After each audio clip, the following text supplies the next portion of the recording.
Sarah Harper's hands trembled slightly as she gripped the strap of her worn leather bag. The rain had been falling steadily for over an hour, soaking her coat and turning the streets into a mirror of flickering city lights. Seattle nights always carried a certain hush, a quiet tension that made the ordinary seem fragile.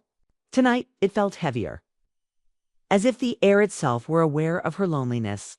She hurried down the familiar streets, her boots clicking against the wet pavement. Her apartment was just a few blocks away, but the distance felt like miles.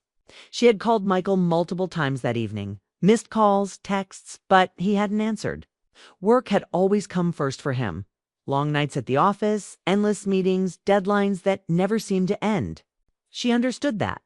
She had loved him for his dedication, for the way he built the life they shared. But lately, the absence had become more than just noticeable. It had become a quiet ache she carried alone. Sarah's mind replayed the small, unnoticed moments from the past weeks.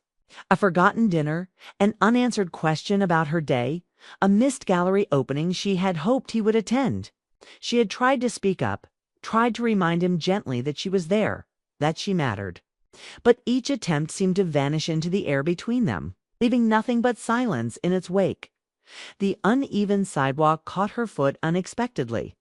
She stumbled, her heart lurching in that brief, suspended moment before the world righted itself. A firm hand steadied her, pulling her upright. She looked up, startled, into the face of a man she had never seen before. "Are you okay?" His voice was calm, deep, and steady, cutting through the echoing drizzle of the city. I'm fine," she managed, brushing her damp hair from her face. His eyes held hers, gentle but intense. There was no threat in his gaze, only concern, a quiet understanding.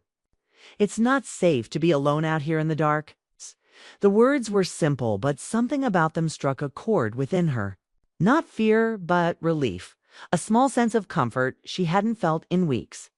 She hesitated, caught between instinct and curiosity, before accepting the arm he offered. "I'm Ethan," he said, introducing himself without ceremony, his voice warm in the chilly night. "Sarah," she replied, her tone soft, uncertain. She didn't know why she trusted him so quickly, why the sense of safety she felt made her heart beat a little faster. Perhaps it was the way his presence seemed to command the space around them, not with force, but with calm assurance. Ethan guided her through a narrow alley to a small, warmly lit cafe tucked between two larger buildings. The smell of coffee, bread, and warmth greeted her like an old friend. He opened the door for her, holding it as she stepped inside. And she felt a small flicker of normalcy return. "Sit," he said, pointing to a quiet corner. "You look like you could use a moment of peace." Sarah nodded almost wordlessly and took the seat across from him. As she settled in, she became aware of how tense her shoulders had been, how her body had coiled itself against the wet, cold night. For the first time in days, maybe weeks, she could breathe. The conversation started slowly, almost cautiously. Ethan asked simple questions, and Sarah answered with care, feeling the weight of months of bottled-up loneliness gradually lift. She found herself smiling, small, tentative smiles that felt foreign yet welcome. The sound of her own laughter startled her, reminding her that she still had a voice, a presence that could fill space and be heard. "You look like you carry more than most people," Ethan observed quietly, leaning slightly forward, his eyes never leaving hers. Sarah looked down at her hands, feeling a sudden blush. "I suppose I do," she admitted softly, almost whispering. "You don't have to carry it alone," he said, and there was no judgment in his tone, only acknowledgement. "Sometimes we all need someone to share the load, even for a short while," she wanted to explain, to tell him about her marriage, about the distance, the silence that had crept between her and Michael. But the words wouldn't form. Instead, she simply nodded, feeling understood in a way that had become rare in her own life. There was no romantic undertone in his words, but there was care, genuine and unobtrusive, and it wrapped around her like a protective shield. They sat in the quiet cafe, the rain tapping softly against the windows, blending with the gentle hum of the heater and the faint aroma of coffee. Minutes turned into an hour, and Sarah realized she hadn't felt this calm in months, not since the early days of her marriage. When Michael had noticed the small details of her life, when love had been active, not just present in absence. Eventually, the reality of time returned. She stood to leave, her heart hesitant. "I should go," she said softly, feeling a strange reluctance. Ethan rose as well, holding the door for her. "It's getting late and the streets aren't safe at this hour. I can walk you part of the way." Sarah hesitated, thinking of the distance of the dark streets, of her solitude. Finally, she nodded. "Thank you." As they stepped back into the misty night, the city around them seemed different, less cold, less isolating. His presence brought a sense of security she hadn't realized she craved. They walked in silence for a few blocks, the occasional car splashing water along the curb. Every so often, Ethan's hand brushed hers, accidental but grounding. The simple contact reminded her of the warmth of human touch, the reassurance of connection. Then, as she rounded a corner, her foot caught on an uneven patch of pavement. Before she could fall, Ethan caught her in his arms. Not with force, not with pressure, but with gentle steadiness. She felt the weight of her exhaustion and worry lift. Even if only for a moment. "You're safe now," he murmured, his voice close to her ear. Steady and calm. Sarah's chest rose and fell rapidly. For the first time in a long while, she felt secure, grounded. Not exhilarated, not swept away, simply seen and protected. She realized how starved she had been for care, for attention, for acknowledgement that she was more than invisible. Eventually, they reached the street outside her apartment. She stepped down, feeling the damp pavement beneath her feet, and Ethan gave her a reassuring nod. "You're all right. That's what matters." She managed a small smile, feeling gratitude and a hint of something more complex, something she didn't want to name. "Thank you," she said. He simply smiled, his presence gentle but firm. "Take care, Sarah." She watched him walk away, melting into the rainy shadows of the city. The night felt quieter now, less threatening, but something inside her had shifted. She wasn't sure if it was the encounter itself or the reminder that she still mattered, that someone could see her and respond to her quietly without judgment. As she unlocked the door to her apartment, the rain still drumming softly against the windows, she realized the night had changed her. Not in dramatic, life-altering ways, but in subtle, undeniable ones. For the first time in a long while, she felt a spark of warmth and awareness. She understood that life wasn't over. That connection was still possible, and that sometimes strangers could illuminate truths you had forgotten about yourself. She closed the door behind her, leaning against it for a moment, thinking of Ethan's words, of his steady presence. The ache she had carried, the loneliness that had shadowed her for months, was still there, but softened. It was no longer unbearable, and deep inside, Sarah knew that this encounter, brief, fleeting, and entirely unexpected, had left an imprint she wouldn't forget. It had pulled her from the darkness, even if only for a moment, into a space where she could remember what it felt like to be truly seen, truly acknowledged. She didn't know what the future held, or whether Michael would ever notice the absence of care she had endured. But she did know this, for the first time in months.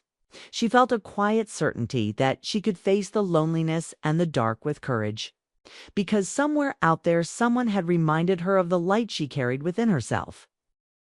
The morning after that rainy night, Sarah woke with a strange restlessness she couldn't shake. Her apartment felt unusually quiet, the silence magnifying the absence she had grown accustomed to with Michael. He had left for work before she even opened her eyes, the faint glow of his laptop downstairs signaling another long day ahead. She had expected the ache, the dull loneliness. But there was something different today, a small, persistent spark of hope, ignited by Ethan's calm, steady presence the night before. Sarah moved through her morning routine mechanically, her thoughts straying constantly to the man who had caught her before she fell. Not in a romantic or overt way. She had not even seen him closely enough to remember every detail, but in a way that lingered in her mind. A quiet warmth and reassurance she hadn't experienced in months. She tried to focus on her work at the gallery, cataloging paintings and preparing for an upcoming exhibit, but her mind refused to cooperate. Every brushstroke, every frame, reminded her of the emptiness she carried with her day after day. She wondered about Michael, about their marriage, about the distance that had grown between them. He wasn't cruel or unkind. He simply had forgotten how to notice her, how to make her feel present, valued. She hadn't realized how deeply she missed those small gestures until the night Ethan appeared. His kindness like a mirror reflecting a truth she had suppressed by midweek. She decided to walk past the cafe again. It wasn't premeditated. She simply needed a change of scenery, a break from the monotonous quiet of her apartment. The city streets were damp with intermittent drizzle, and her umbrella did little against the wind that carried the faint smell of wet asphalt and distant coffee. Through the fogged window of the cafe, she saw him, Ethan. He was seated at his usual corner table, notebook open, scribbling something with the same concentration he had displayed the night they met. When he looked up and saw her, his face broke into the same gentle, inviting smile. Sarah felt a wave of relief mixed with a strange excitement she couldn't name. "Back again?" he asked, standing as she approached. "I wanted to say thank you again," she admitted softly, her voice catching slightly. "For the other night, for helping me, for noticing me." He gestured toward the seat across from him. "Sit. You don't have to explain yourself." They sat in quiet for a few moments, sipping coffee. The warmth of the cup grounding her as the hum of the cafe surrounded them. The conversation began slowly, lightly, touching on small things, work, art, the weather. But gradually it deepened. Sarah found herself talking about her life, her hopes, her frustrations, even the lonely stretches of her marriage. She spoke openly, something she hadn't done with Michael in months. Ethan listened without interruption, Haza never leaving hers. There was no judgment, no unsolicited advice, only understanding. The act of being heard, of having her words met with quiet attention, was unexpectedly intoxicating. Sarah realized how much she had longed for someone to see her, not superficially, but deeply, as if every detail of her experience mattered. "You deserve to be seen." "Sarah," Ethan said softly, his voice carrying a quiet intensity. "Not just looked at, not just tolerated, truly seen." The words struck her, reverberating through the small space of the cafe and into her chest. They were not flirtatious, not seductive, merely honest. They reflected something she had forgotten about herself, the idea that she had a right to care, to be noticed, to be valued. She swallowed hard, feeling tears prick at the corners of her eyes. I know," she whispered. I don't know how to make it happen." "Sometimes it starts with honesty," he said gently. "Even with yourself. Acknowledging what you need doesn't make you selfish. It makes you human." Sarah nodded, feeling the truth in his words. She realized that her marriage had not failed from malice or neglect, but from absence, from the slow fade of attention and connection that she had allowed herself to accept as normal. And yet, hearing someone else recognize her feelings, validate them, gave her strength. As the cafe began to empty, Ethan glanced at his watch. "I should probably get back to work," he said, standing, but his eyes lingered on her. "Remember what I said? You deserve to be seen. Don't settle for less than that." Sarah felt her chest tighten, a mixture of gratitude and sorrow. She knew he wasn't asking for anything beyond her attention. He wasn't tempting her, nor was he intruding on her marriage.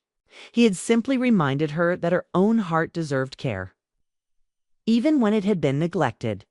"Thank you," she said softly, standing as well. "I won't forget that." They stepped back into the night. Rain had returned, a gentle drizzle that made the city shimmer. Ethan offered his arm again, and she accepted it, feeling a strange but welcome comfort. They walked in silence, the wet streets reflecting the dim glow of streetlights. Every so often, their hands brushed, accidental, yet grounding. Sarah felt herself relax, a quiet sense of being held in a space where vulnerability was not punished, where acknowledgement alone was enough.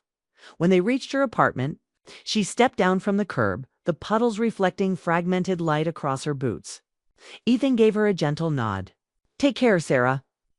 She smiled, a faint but genuine curve of her lips. "You too." He disappeared into the misty streets, leaving her with an unexpected mixture of clarity and longing. The night had not changed her circumstances. Michael was still distant.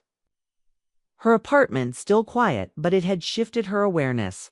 She realized she could no longer ignore the truth of her own feelings, the need for connection, attention, and recognition.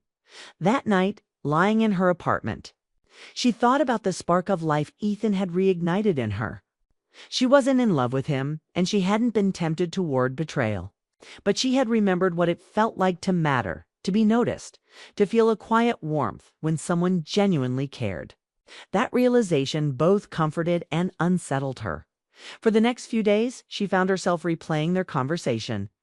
The words lingered. "You deserve to be seen. Don't settle for shadows." They were a quiet echo in her mind, shaping how she viewed her life, her marriage, and herself. She realized she needed to speak up, to reclaim the care she had stopped expecting, to confront the absence that had quietly dominated her relationship at work. Sarah began to move with a renewed sense of purpose. Each painting she hung, each canvas she arranged, carried a small trace of the awareness Ethan had reminded her of, that she deserved attention, that her presence mattered. Colleagues noticed a subtle change. She carried herself with more confidence, spoke with more assurance, smiled with a gentleness that seemed to glow from within. Yet the awareness also came with unease. She loved Michael, still did, in her own quiet, weary way. But she could no longer ignore the distance, the absence, the routine that had become a substitute for real attention. And now she had a point of comparison. A night, a man.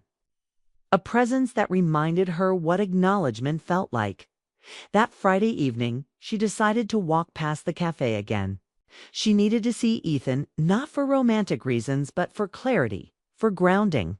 When she spotted him inside, scribbling quietly in his notebook, her chest tightened in a mixture of relief and anticipation. He looked up, recognized her, and smiled. The same soft, understanding smile that had made her feel safe in the dark. "Sarah," he said simply, "you came back. I needed to see you again," she admitted. "Not for anything. Just to thank you again.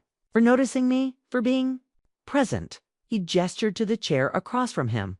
"Sit, talk, I'll listen." And so she did. They spoke of small things at first. The weather, minor frustrations, its quiet joys, and gradually moved to more personal territory. She spoke of Michael's absence, her frustration, the quiet ache that had taken root in her life. Ethan didn't interrupt, didn't judge. He offered only attention. A listening presence that allowed her to articulate feelings she hadn't voiced in months. When she finally looked up, she found her chest lighter, her mind clearer. His words were not solutions, not promises, but they held a strange power. Acknowledgement. Someone else saw her, understood her, allowed her to exist fully in that moment. As she left the cafe that night, rain soft against her umbrella, she felt a cautious sense of hope. Michael was still distant, still unaware. But Sarah understood something crucial. She could no longer remain passive.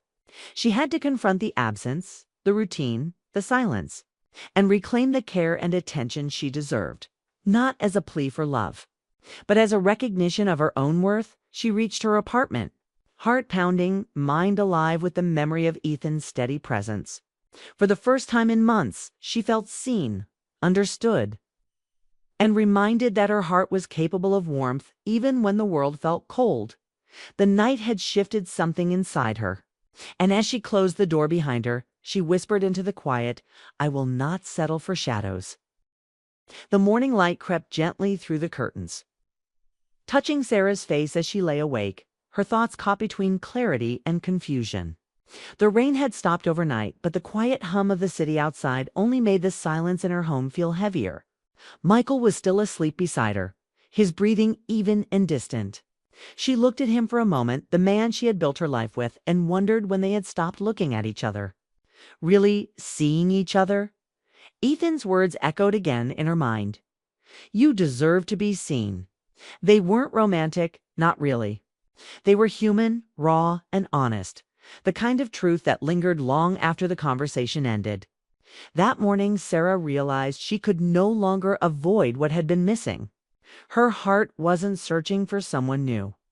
It was starving for recognition, for connection. She dressed quietly, made coffee, and sat by the window watching people rush to work. For years, she had waited for Michael to notice her silences, to ask why she had stopped laughing the way she used to. He never did. But now she knew the weight of her own heart. She could no longer keep it hidden behind polite smiles and quiet dinners. That evening, when Michael returned home, she was waiting for him. The television was off, dinner untouched on the counter. He looked surprised, tired, slightly distracted, but she met his eyes before he could speak. "Michael," she began softly, "we need to talk." He sighed, setting his briefcase down. "That sounds serious."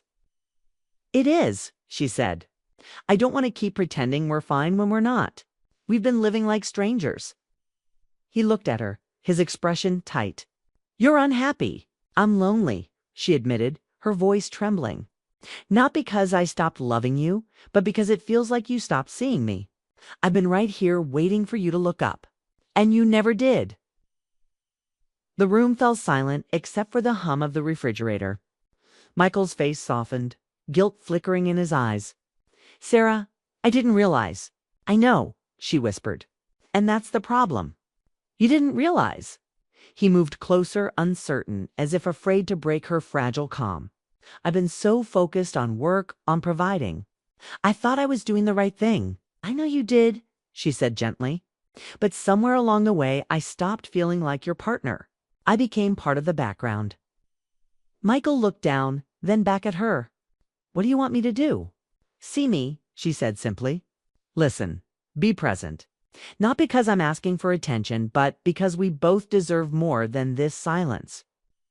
He nodded slowly, his eyes wet. "I want that too, Sarah. I don't know when I lost sight of us, but I'll try to fix it. If you'll let me."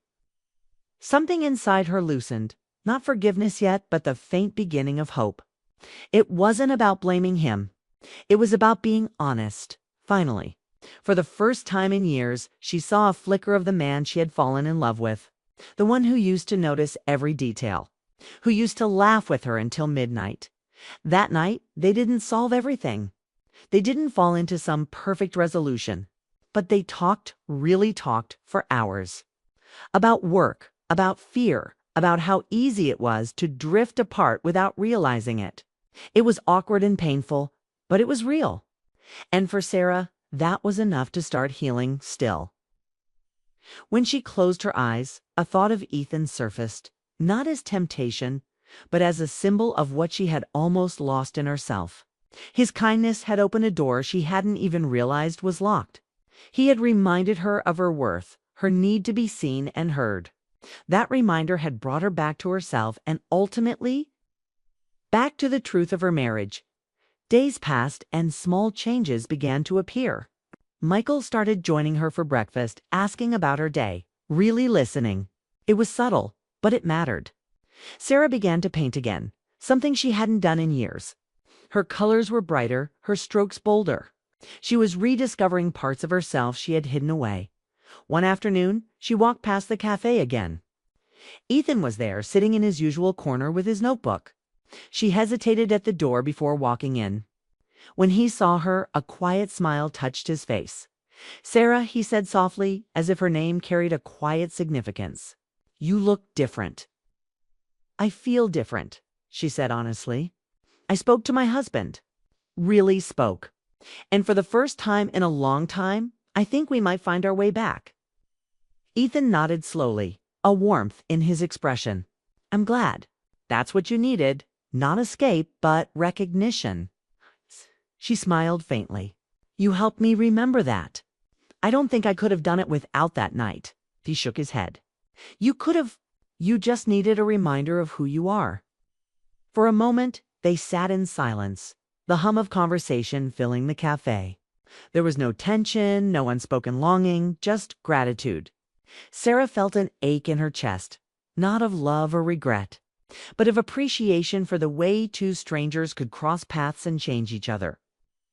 Without ever crossing a line, I won't forget you. Ethan, she said softly. You don't have to, he replied. Just promise me one thing. Don't let yourself fade again. I won't, she said, her voice steady. She stood to leave, but he didn't follow. Their connection had served its purpose. It had healed something that had been broken inside her. As she stepped out into the sunlight, Sarah felt lighter. The air was cool, the sky clear after days of rain. That night, when Michael came home, he found her cooking dinner, humming softly to herself. He looked at her for a long time, as if noticing her anew. You look happy, he said.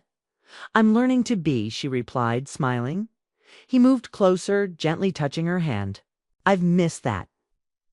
Sarah met his eyes, a quiet warmth between them.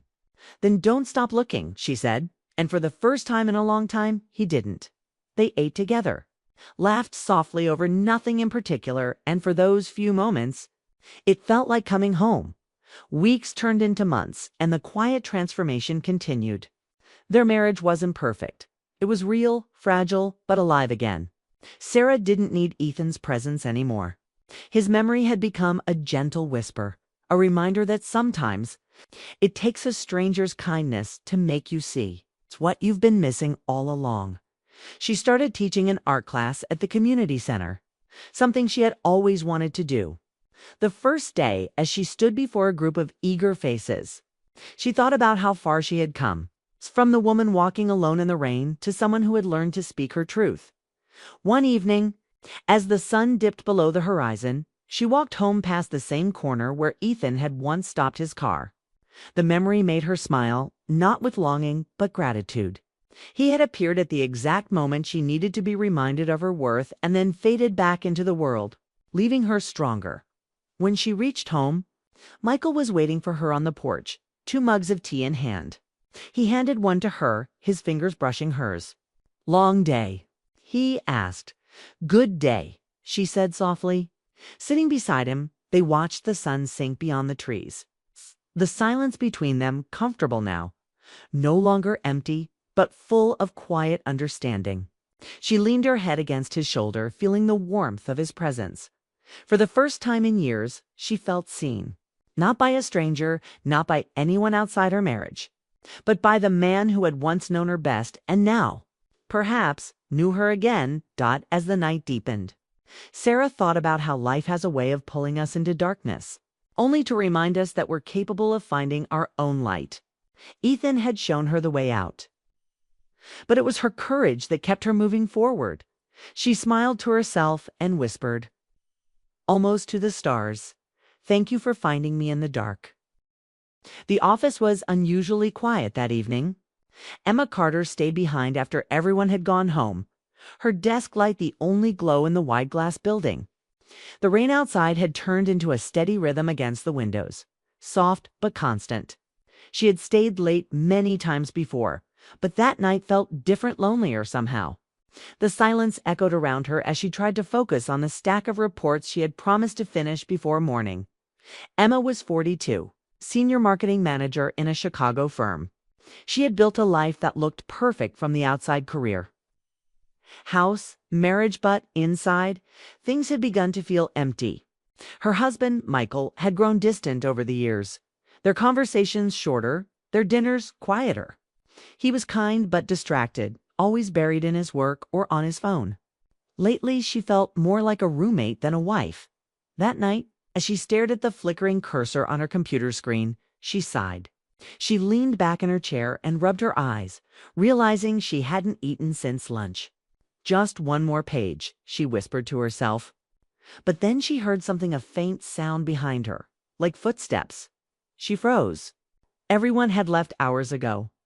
She glanced around, the shadows stretching across the open plan office. Hello, she called softly, half laughing at her own nerves. There was no answer. She stood up and walked toward the elevator area, her heels clicking on the polished floor. That's when she saw him, Daniel Reed, the new head of design. He was standing near the large window, holding his jacket as if deciding whether to leave. He turned, startled by her voice. Oh, Emma didn't realize anyone else was still here, he said with a small smile. Emma laughed nervously. You scared me. I thought I was alone. Daniel chuckled. Sorry about that. I stayed back to finish the presentation for tomorrow's client meeting. Guess we both had the same idea. For a moment, the tension broke. Emma relaxed. Daniel had joined the company only 3 months ago.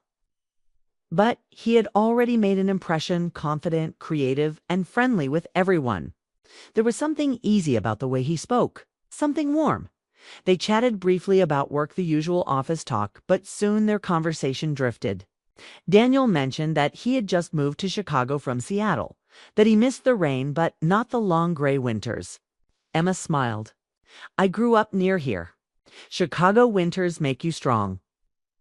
As they talked, the clock kept ticking. Emma hadn't realized how late it was until she glanced at her phone. 9:45 p.m. She should have left an hour ago. But for some reason, she didn't feel like rushing home. The house would be dark. Michael would already be asleep in front of the TV. Daniel noticed her hesitation. Do you live far from here? He asked. Not really, she said. About 20 minutes. My husband usually drives, but he's away this week. Conference in Denver. Ah, Daniel nodded. Then I guess we're both working late because there's no one waiting at home tonight. His tone wasn't flirty, more like understanding. But something in his words made Emma feel seen. She gave a small, sad smile. Yeah, something like that. The rain outside grew heavier, blurring the city lights. Daniel walked closer to the window, watching the streets below. You know, he said quietly, it's funny how life slows down when you're alone. You notice things you never do during the day. Emma joined him by the glass, standing a few feet away. Like what? She asked. The reflection, he said, gesturing at their faint images in the window. You can't tell if you're looking out or in. For a long moment, neither of them spoke. The only sound was the rain. Emma looked at Daniel's reflection, his expression thoughtful, his face softened by the light. She didn't know why, but something stirred in her chest. Maybe it was loneliness. Maybe it was recognition, someone else who understood what it felt like to be seen, but not truly known. She broke the silence. You should probably get going. It's getting late. He nodded, but didn't move.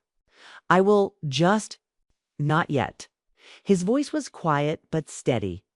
Emma hesitated. There was a pull between them, not spoken, not even clear, but there. She tried to push it away.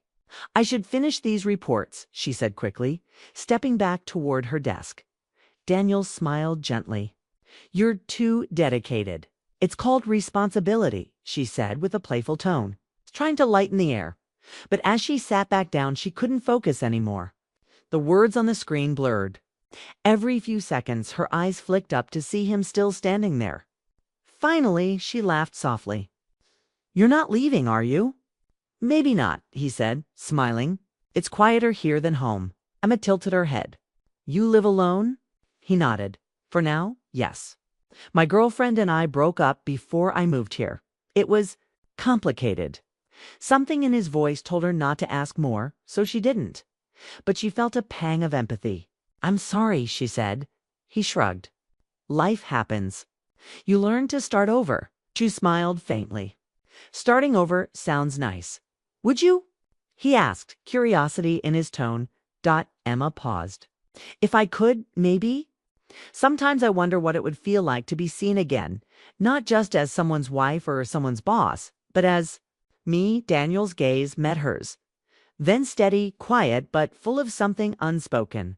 I see you, he said softly. For a heartbeat, Emma didn't breathe. His words hit her deeper than she expected. She looked away, pretending to straighten a stack of papers. You shouldn't say things like that, she murmured. I didn't mean anything wrong, he said quickly. Just honesty. The rain grew louder. Emma felt her chest tighten, not in fear, but in a strange kind of awakening. She hadn't felt this alive in years. Maybe we should go, she said, standing abruptly. Before we both start saying things we'll regret. Daniel nodded, picking up his jacket. You're right. But then he stopped by the door, his hand resting on the frame. "Emma, I didn't mean to make you uncomfortable." "You didn't," she said. "It's just been a long day." He smiled faintly. "Then let's both call it a night." She watched him leave, the sound of the elevator doors closing echoing through the empty office.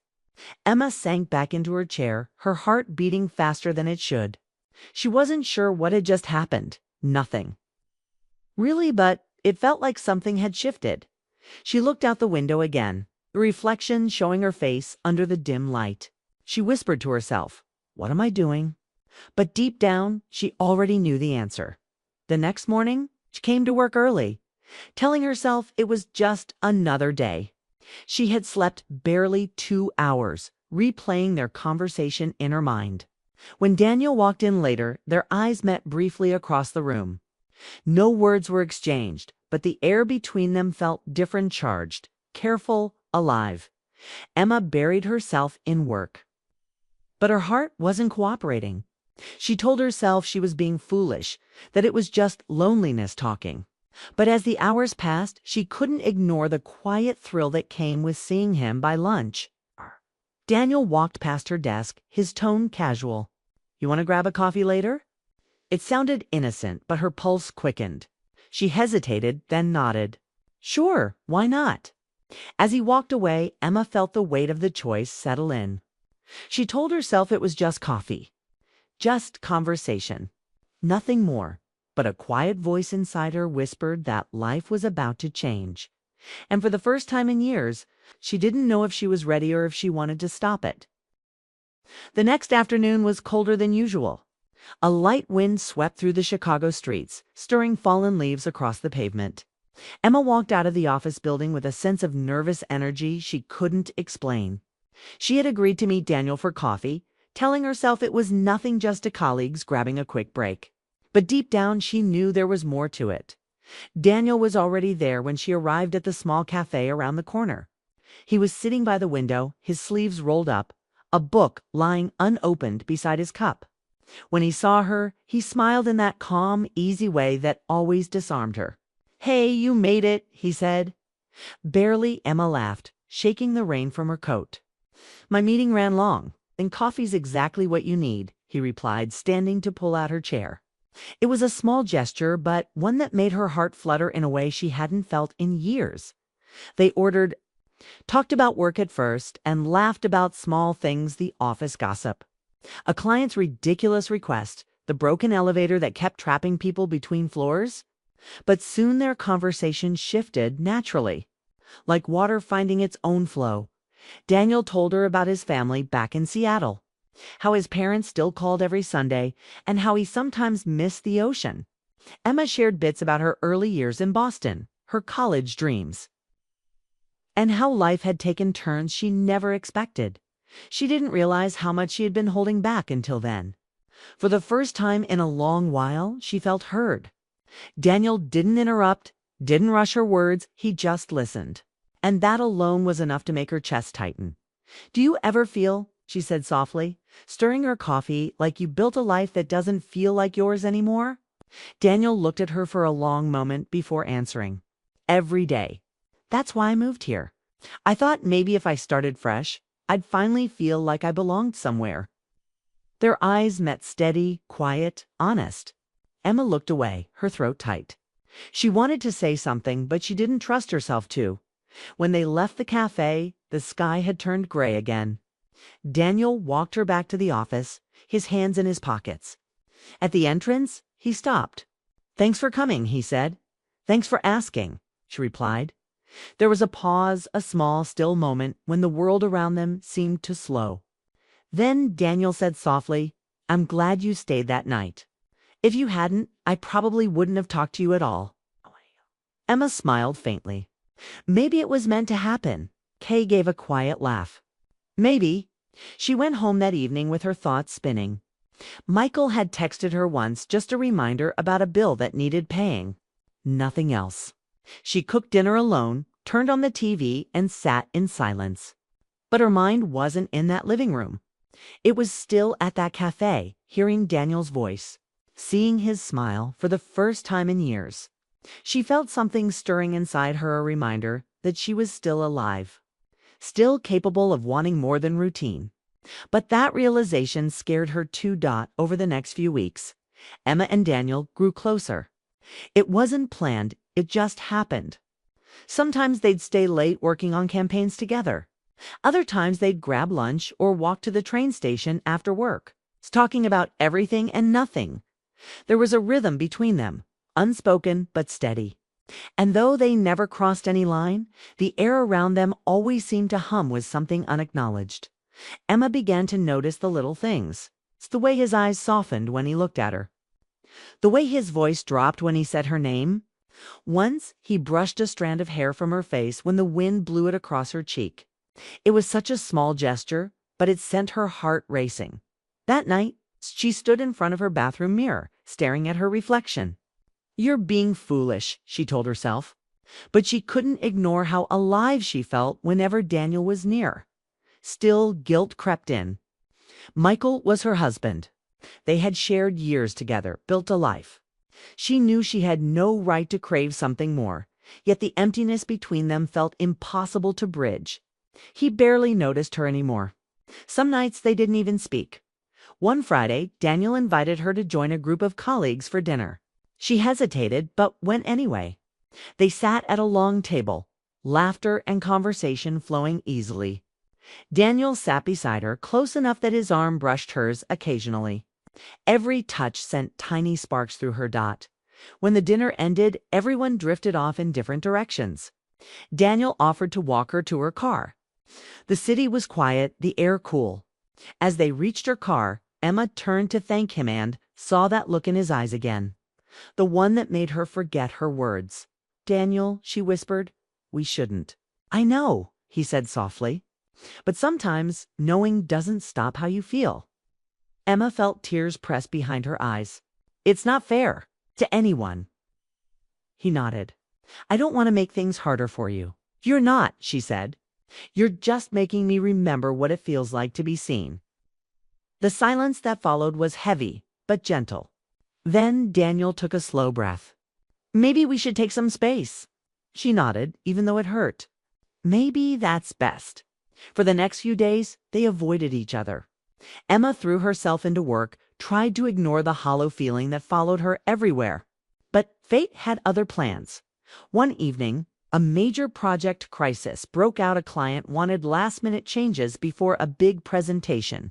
Emma and Daniel were assigned to fix it. They stayed late again, just like that first night. As the clock ticked past midnight, exhaustion set in. Daniel leaned back in his chair, rubbing his eyes. "I think we've done all we can for tonight." Emma smiled faintly. "We make a good team." He looked at her, his expression softer now. "Yeah, we do." The office was silent again, just like before. Emma felt that same mix of fear and longing.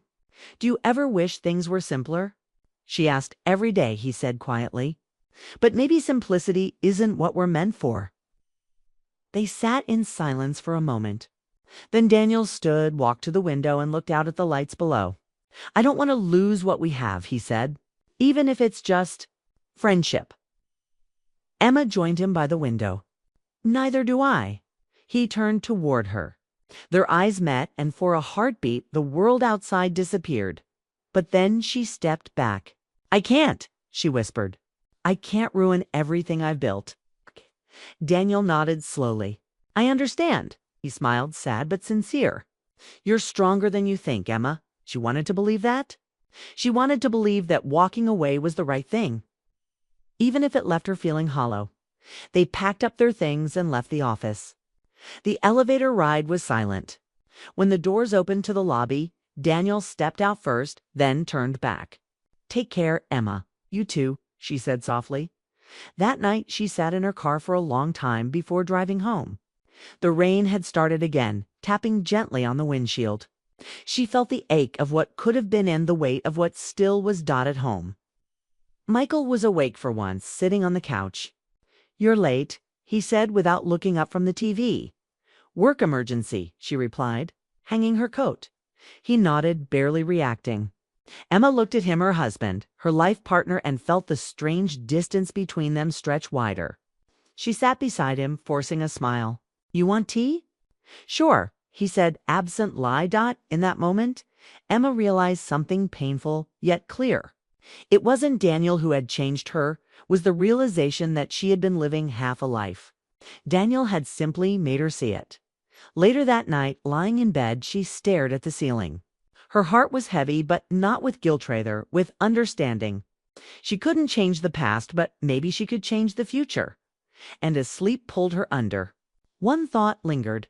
Sometimes the most dangerous feelings aren't the ones acted on there, the ones left unsaid.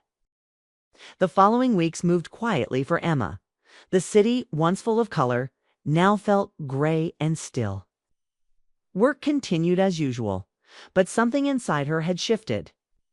She avoided Daniel when she could, not out of anger, but because every glance reminded her of everything unspoken.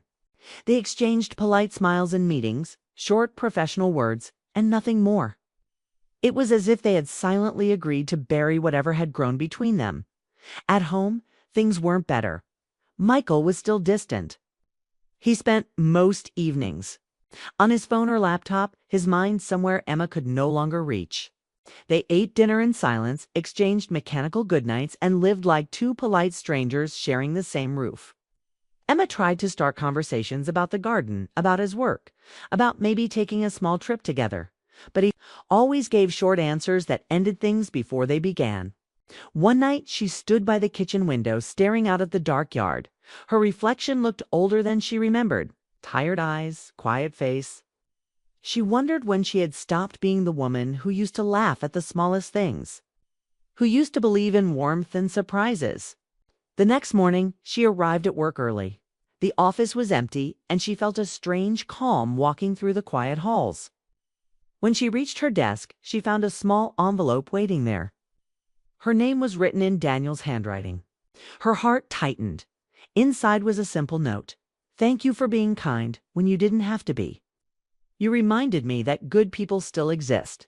I'm leaving the company next week. Take care of yourself. You deserve to be happy." Emma sat there for a long time, staring at the words. She didn't realize tears had filled her eyes until one dropped onto the paper. Daniel was leaving. It's just like that, quietly, respectfully, the way he had always done everything, for the rest of the day. She went through her tasks mechanically. When Daniel passed her in the hallway later that afternoon, he smiled faintly, as though they both knew it was goodbye long before either said it. That night, Emma told Michael about Daniel's departure. "He's moving to Seattle again," she said, hoping maybe the conversation could bridge something between them. Michael didn't even look up from his phone. "Oh, that's too bad," he said simply. Emma felt something inside her break, not dramatically, but like a quiet thread finally snapping after years of strain. She nodded, stood up, and went upstairs without another word. A few days later, Daniel's last day came. The office threw a small farewell gathering, coffee, cupcakes, polite laughter. Everyone wished him luck. Emma stayed in the background, smiling when he glanced her way but keeping her distance. When the crowd thinned out, Daniel approached her. "I didn't want to leave without saying goodbye," he said. Emma forced a small smile. "You didn't have to. I understand." He shook his head. "You don't. You changed how I see people, Emma. You reminded me what honesty feels like." She swallowed hard. "You did the same for me." There was a long pause. Then Daniel nodded. "Maybe someday, in a different life, things would have been easier." "Maybe," she whispered. He reached out gently, touching her arm, just a soft, respectful gesture, and then walked away. She watched him go, her eyes blurring as he disappeared through the glass doors. That evening, Emma walked home instead of taking the train. The air was cold, but she didn't mind. The city lights shimmered against the wet streets, and for the first time in months, she allowed herself to breathe deeply. When she got home, Michael was sitting in the living room watching TV as usual. She stood there for a moment, looking at him, really looking. "Can we talk?" she asked softly. He muted the TV, surprised. "Sure. What's going on?" Emma sat down across from him, her hands folded tightly. "Do you still love me?" she asked. The question caught him off guard. "What kind of question is that?" She asked with a nervous laugh. A real one, she said quietly. Yes, I can't feel it anymore. Michael frowned. Emma, we've been married for years. Of course I love you. Then why do I feel like I live alone? She asked, her voice trembling. We don't talk, we don't laugh, you don't even see me anymore. He sighed, rubbing his forehead. You're overthinking again. We've both just been busy. That's all. Emma shook her head slowly. No, it's not just busy, it's empty. Michael looked away, silent. The TV flickered behind him, filling the quiet with faint noise. Finally, he said, What do you want me to do, Emma? I'm doing my best. Then tell me, when was the last time you looked at me and saw your wife, not just someone sitting across the table? She asked, tears threatening. He didn't answer. Emma stood up. I'm not asking you to change everything overnight. I'm just asking you to care again. Try. Michael looked up at her finally, and for the first time in a long while, she saw a flicker of guilt in his eyes. I didn't realize how far we drifted, he admitted. I'm sorry. Emma nodded. Then maybe this is where we start again. That night, for the first time in months, they talked. Not perfectly, not easily, but honestly. About their jobs, their fears, how routine had stolen their closeness. They stayed up late, just sitting together. The silence between them wasn't cold anymore. It was healing. Over the next few weeks, small changes began to appear. Michael started leaving work earlier. They cooked dinner together sometimes, even laughed once or twice. It wasn't magic. It was awkward, slow, but real. Emma didn't see Daniel again. But one day, she received a postcard from Seattle. It was from him, found a place near the ocean. It feels peaceful. I hope you found your peace too. Emma smiled when she read it. She placed the postcard in a drawer, not to hide it, but to keep it as a quiet reminder, not of longing, but of change.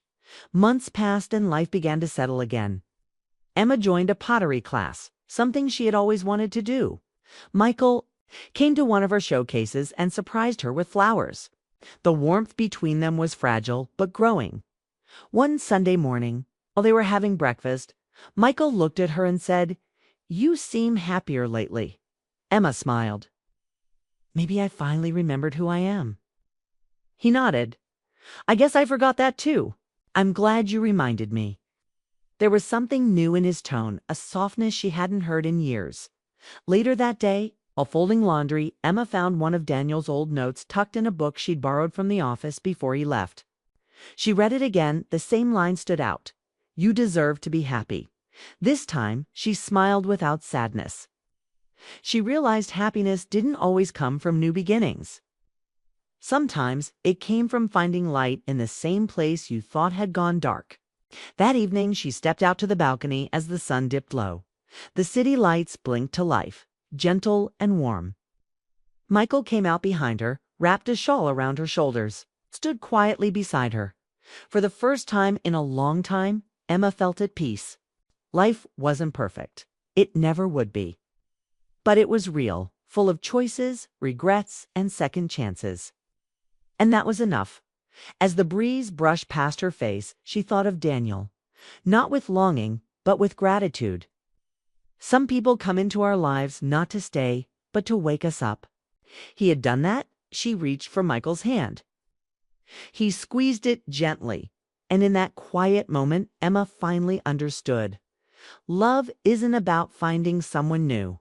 It's about remembering the reason you loved in the first place and choosing it again every day.